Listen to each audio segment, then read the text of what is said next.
गांव में चारुलता उर्फ चारू नाम की एक बेहद सुंदर स्त्री रहती थी। चारुलता को अपनी सुंदरता पर बहुत घमंड था। चारू आराम से सो रही थी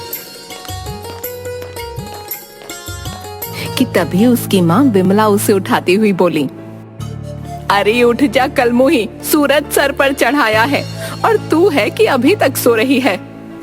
सोने दो ना माँ, थोड़ी देर बाद उठ जाऊंगी। अरे सूरज निकलने के बाद तो रानियां भी उठकर बैठ जाती हैं और एक तू है जो उठने का ही नाम नहीं ले रही। चल जल्दी से उठकर तैयार हो जा, आज तुझे देखने लड़के वाले आ रहे हैं। कितनी बार कहा है माँ, मैं विवाह किसी राजकुमार से ही करूंगी। हाँ हाँ, तुझ में लाल जो जड़े हैं, अब उठ, आने वाले हैं वो लोग, उनसे मना कर दो माँ। धीरे बोल कलमुई, अगर किसी ने सुन लिया तो 7 गांव तक कोई रिश्ता लेकर नहीं आएगा तेरा। अपनी माँ के कहने पर चारू तैयार होकर अपने कमरे से बाहर निकल आई। उसने देखा एक बूढ़ी काली सी दिखने वाली औरत और एक बेहद गंदा दिखने वाला व्यक्ति बैठा हुआ था। चारू अपनी माँ से बोली, ये कौन है? ये मोहनलाल है और ये इनकी पत्नी आशा है। इन्होंने तुझे अपने बेटे के लिए पसंद कर लिया है। पसंद करने से पहले मुझसे एक बार तो पूछ लेते, इनकी शक्लें तो काली है। जब माता पिता इतने काले हैं तो इनका बेटा तो फटे हुए आलू की तरह दिखता होगा। अरे धीरे बोल कलमुई, दामाद जी के पास पूरे 2 बीघा जमीन है, तेरी सारी जिंदगी आराम से कटेगी। बाहर में गए आराम, मुझे नहीं चाहिए आराम। चारू की बात सुनकर वो दोनों गुस्से में खड़े हो गए। अरे मैंने इतनी बदतमीज लड़की नहीं देखी। हमें यहाँ पर क्या बेइज्जत करने के लिए बुलाया है समधन जी? अरे काहे की समधन जी, ऐसे कैसे बन गई समधन जी ये तुम्हारी? अरे कैसे मिर्च निकल रही है इस लड़की की जीभ से, मेरे लड़के को फटा हुआ आलू बोल रही है ये। हमें यहाँ बेइज्जती करने के लिए बुलाया था क्या? चलिए यहाँ से। इतना कहकर मोहनलाल और आशा वहाँ से चले गए और विमला सर पकड़कर बैठ गई। तभी वहाँ पर चारू की दोस्त मोहिनी मटकी लेकर आ गई।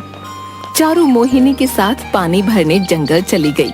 मोहिनी जंगल में एक कुएं से पानी भरने लगी। तभी उन दोनों के कानों में किसी बुजुर्ग के कराहने की आवाज टकराई। लगता है कोई बुजुर्ग बेचारा जमीन पर गिर गया है। अरे तो गिरने दे, मुझे क्या, अब क्या ये राजकुमारी गिरे हुए बुढ़ों को उठाने के काम करेगी?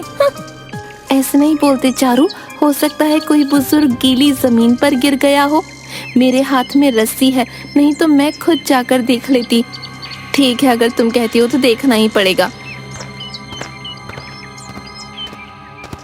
चारू ने देखा कि एक साधु एक पेड़ के नीचे बैठा हुआ उठने की कोशिश कर रहा था।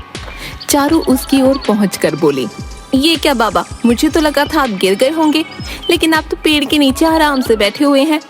जुबान मत चला लड़की, मुझे हाथ पकड़कर उठा। ना बाबा ना, आपके हाथ पकड़ने से तो मेरे हाथ गंदे हो जाएंगे और राजकुमारी अपना हाथ ऐसे वैसे को नहीं देती। राजकुमारी? अरे नादान लड़की, मेरी कमर में मोच आ गई है। अगर तुम मुझे उठाने में मदद करेगी तो तू वाकई राजकुमारी बन जाएगी। चारू ने साधु को पकड़कर उठा लिया। ये लो बाबा, मैंने तुम्हें पकड़कर उठा दिया, लेकिन मुझे तो अपने अंदर कोई भी परिवर्तन महसूस नहीं हुआ। लगता है तेरी इच्छा किसी राजा से शादी करने की है। आपको कैसे पता? तेरी बातें सुनकर। तेरी जीभ तो कैंची की तरह कतर कतर चलती है, लेकिन है तू सुंदर। मांग, क्या मांगती है? साधु की बात सुनकर चारू मजाक उड़ाने वाले अंदाज में साधु की ओर देखने लगी। मेरी तरफ ऐसे मत देख कन्या, मैं कोई मामूली साधु नहीं हूँ। वही तो मैं देख रही हूँ बाबा, बोल तो ऐसे रही हो जैसे मैं जो भी मांगूंगी आप फट से मेरी मांग को पूरा कर दोगी। लेकिन मत भूलो, कुछ देर पहले मैंने आपको हाथ पकड़कर आपकी उठने में मदद की थी। अगर आप इतने ही पहुँचे हुए साधु हो तो अपनी कमर खुद क्यों नहीं ठीक कर लेते? इतना बोलकर चारुलता जोर जोर से हंसने लगी। चारुलता को हंसता देखकर साधु के चेहरे पर क्रोध झलकने लगा। कुछ बातें साधारण मानव के समझ से परे होती हैं। बेवकूफ कन्या, तेरी हंसी ने मुझे क्रोध दिला दिया है। बोल, क्या चाहती है तू? चारू हंसते हुए बोली, मैं अपना जीवन एक रानी की तरह बिताना चाहती हूँ। बोलो, क्या तुम मुझे ऐसा वरदान दे सकते हो? और क्या तुम्हारा वरदान काम करेगा, या तुम्हारे दिए हुए वरदान का हाल भी तुम्हारी कमर की मोच की तरह होगा? कुछ समय बाद इस राज्य के राजमहल में एक बहुत बड़ा स्वयंवर होने जा रहा है। बहुत से देशों के राजा उस स्वयंवर में हिस्सा लेने के लिए आएंगे और वहां पर बहुत ही सुंदर राजकुमारी अभी अपने वर तलाशने राजमहल में आएंगी। तू स्वयंवर में चली जाना। तुझे देखकर कोई भी उन दूसरी राजकुमारियों को पसंद नहीं करेगा। सबकी नजर तुझ पर ही जाएगी। लेकिन जाने से पहले एक बार फिर से अपने फैसले पर विचार कर लेना। क्या तू वाकई ऐसा चाहती है? कितनी बार बताऊं? हाँ, मैं वाकई राजा से विवाह करना चाहती हूँ और राजकुमारी बनकर अपने जीवन को व्यतीत करना चाहती हूँ। राजकुमारियों का जीवन देखने में बड़ा ही सुंदर लगता है, बेवकूफ कन्या, लेकिन उनके जीवन में कितनी कठिनाइयां होती हैं, शायद तुझे इसका अंदाजा नहीं है। जा, मैंने तुझे वरदान दिया, जैसे ही तू स्वयंवर में जाएगी, हर कोई राजा तुझसे ही विवाह करना चाहेगा। इतना कहकर साधु क्रोधित होकर वहां से चला गया। चारू हंसती हुई मोहिनी के पास आ गई। क्या हुआ चारू, तू हंस क्यों रही है?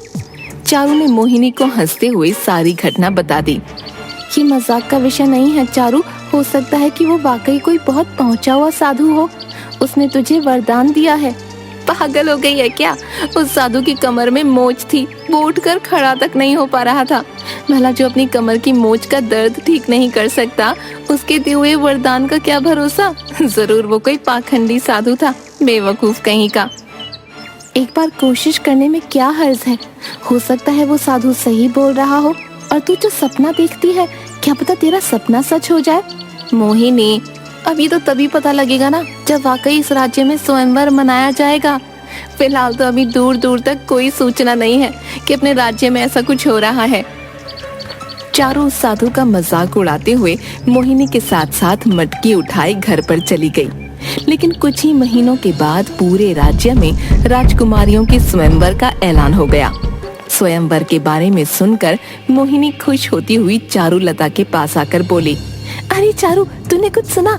अपने राज्य में एक बहुत बड़ा स्वयंवर होने वाला है।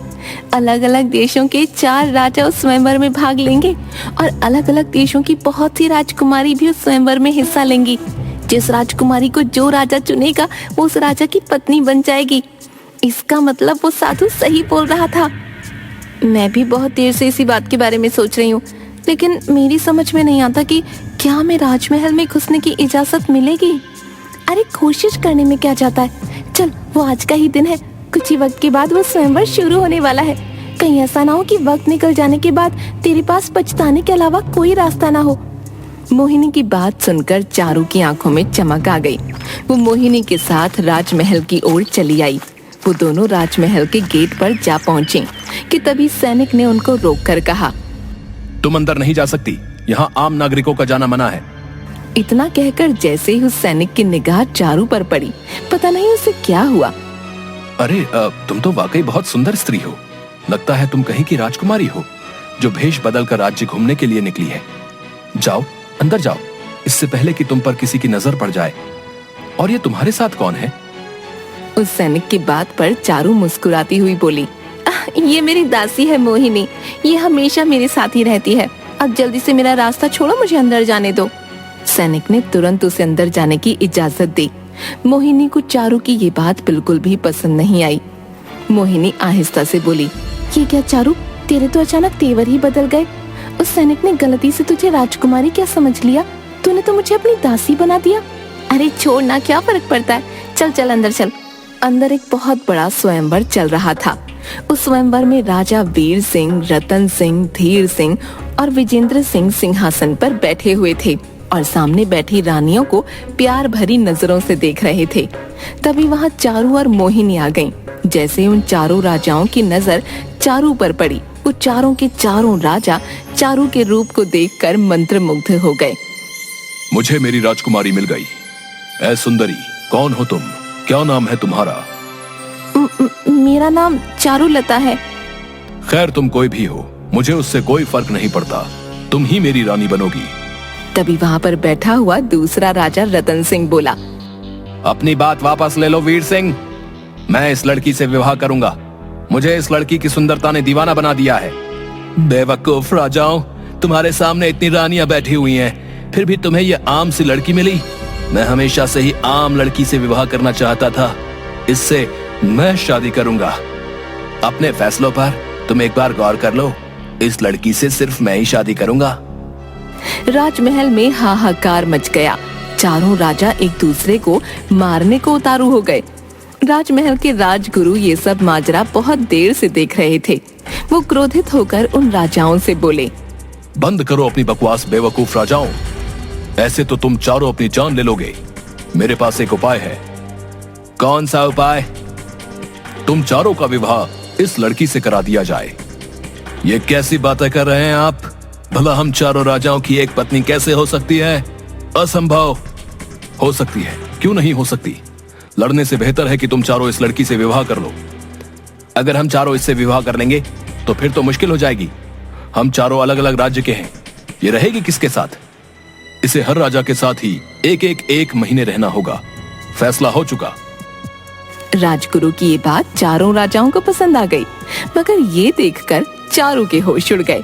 उसने मोहिनी की ओर देखकर कहा, अरे मैं तो सिर्फ एक राजा की रानी बनना चाहती थी मोहिनी, लेकिन मुझे 4 राजाओं से विवाह करना पड़ेगा। मेरी तो हालत खराब हो जाएगी। तुझे बड़ा शौक था ना रानी बनने का। लगता है उस साधु ने तुझे जरूरत से ज्यादा वरदान दे दिया। चारू, तू एक राजा की पत्नी नहीं बल्कि 4 राजाओं की पत्नी बनेगी। मुझे किसी की रानी नहीं बनना। इतना कहकर चारू वहाँ से भागने ही वाली थी कि तभी राजगुरु ने चारू को पकड़ने का आदेश दे दिया। चारू के पास अब उन चारों से विवाह करने के अलावा और कोई चारा नहीं था। चारू का विवाह उन 4 राजाओं से हो गया। विवाह होने के बाद वीर सिंह खुश होते हुए बोला, सबसे पहले इस सुंदरी पर मेरी नजर गई थी, क्योंकि अब ये मेरी रानी बन गई है, इसलिए सबसे पहले ये मेरे साथ रहेगी। ऐसे तुझमें क्या लाल जड़े जो ये सबसे पहले तेरे साथ रहेगी? मत भूलो राजा वीर सिंह, अब ये मेरी भी पत्नी है, इसलिए सबसे पहले ये मेरे साथ रहेगी। नहीं, मेरी रानी सबसे पहले मेरे साथ रहेगी। उन तीनों की बात सुनकर राजा विजेंद्र सिंह गुस्से से लाल पीला हो गया। वो तुरंत तलवार निकाल कर बोला, तुम तीनों राजाओं का अंत मेरे ही हाथों लिखा है। वैसे भी मैं तुम तीनों पर हमला करने ही वाला था, लेकिन मुझे तुम्हारे ऊपर हमला करने का कोई बहाना नहीं मिल रहा था। ये सिर्फ मेरी रानी है और ये सिर्फ मेरे साथ रहेगी। मैं अपनी रानी को किसी को हाथ भी नहीं लगाने दूंगा। अबे पागल हो गया क्या? मत भूल, हम सब ने भी इस सुंदरी के साथ विवाह किया है। और क्या बोला तू हम तीनों पर हमला करने वाला था? इसका मतलब है पिछले महीने जो गुप्तचर मेरे राज्य में पकड़ा गया था वो तेरा भेजा हुआ था। हाँ, मेरा भेजा हुआ था। तुम तीनों राजाओं की भलाई इसी में है कि चारुलता की तरफ देखना छोड़ दो। चारुलता सिर्फ मेरी पत्नी है। बेवकूफ राजा, राजगुरु का आदेश है कि रानी एक महीने हम 4 राजाओं के साथ रहेगी। तुम राजगुरु के आदेश का अपमान कर रहे हो। भाड़ में गया राजा राजगुरु का आदेश। भाड़ में जाओ तुम सब। मैं नहीं मानता कि रानी का विवाह तुम तीनों के साथ हुआ है। सच तो यह है कि इस सुंदरी से मुझे पहली नजर में प्यार हो गया था। बंद करो अपनी ये बकवास राजा विजेंद्र सिंह। तुम मेरे आदेश के खिलाफ जा रहे हो। मैंने लड़ाई रोकने के लिए ही इसका विवाह तुम चारों से करवाया है।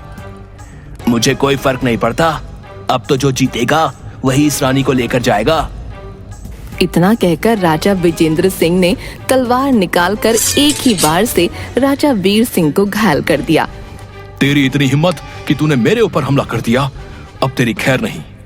इतना कहकर वीर सिंह ने भी अपनी तलवार से राजा विजेंद्र सिंह पर बड़ा खतरनाक वार किया।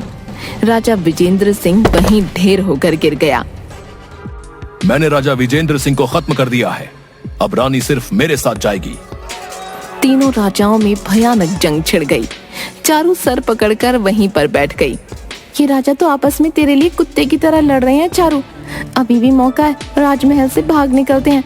कहीं ऐसा ना हो कि ये तीनों आपस में लड़ते लड़ते एक दूसरे की जान ले लें। अगर ऐसा हुआ तो इस राजमहल का राजगुरु तुझे इसका दोषी समझेगा। यहाँ से अपनी जान बचाकर भाग। चारू नजर बचाकर मोहिनी के साथ राजमहल से भाग गई। वो सीधे घबराती हुई जंगल की ओर भागी कि तभी चारू की नजर पेड़ के नीचे बैठे हुए उसी साधु पर पड़ी। चारू दौड़ती हुई उस साधु के पास पहुंचकर बोली, मुझे बचा लीजिए साधु महाराज। क्या हुआ कन्या, तुम इतनी घबराई क्यों हो? क्या तुम आज उस स्वयंवर में नहीं गई? चारू ने सारी घटना साधु को बता दी। तुम तो एक रानी की तरह अपना जीवन व्यतीत करना चाहती थी। एक नहीं बल्कि 4 राजाओं ने तुम्हें पसंद कर लिया और तुमसे विवाह कर लिया। ये और बात है कि वो आपस में लड़ पड़े और एक को अपनी जान गंवानी पड़ी। राजमहल में अक्सर ऐसा ही होता है। राजा बनते हैं और लड़कर खत्म हो जाते हैं, लेकिन तुम्हें इससे क्या? तुम आराम से अपना जीवन एक एक राजा के पास रहकर गुजार सकती हो। मुझे क्षमा कर दीजिए बाबा, मेरे सर से रानी बनने का भूत उतर चुका है। मैं 4 राजाओं की रानी नहीं बन सकती। 4 नहीं 3, एक तो मारा जा चुका है। जो भी हो, मैं अब रानी नहीं बनना चाहती। साधु को चारू को देखकर तरस आ गया। उसने देखा चारू की आंखों से पश्चाताप के आंसू बह रहे थे। साधु ने मुस्कुराकर जवाब दिया, जाओ अपने घर पर जाओ। उस राजमहल में कौन सी सुंदर कन्या आई थी, ये हमेशा एक रहस्य ही रहेगा। राजमहल के लोग कभी नहीं जान पाएंगे। इतना कहकर वो साधु वहां से चला गया और चारू चुपचाप अपने घर आ गई। उस दिन के बाद से चारू के दिल से रानी बनने का भूत उतर गया था।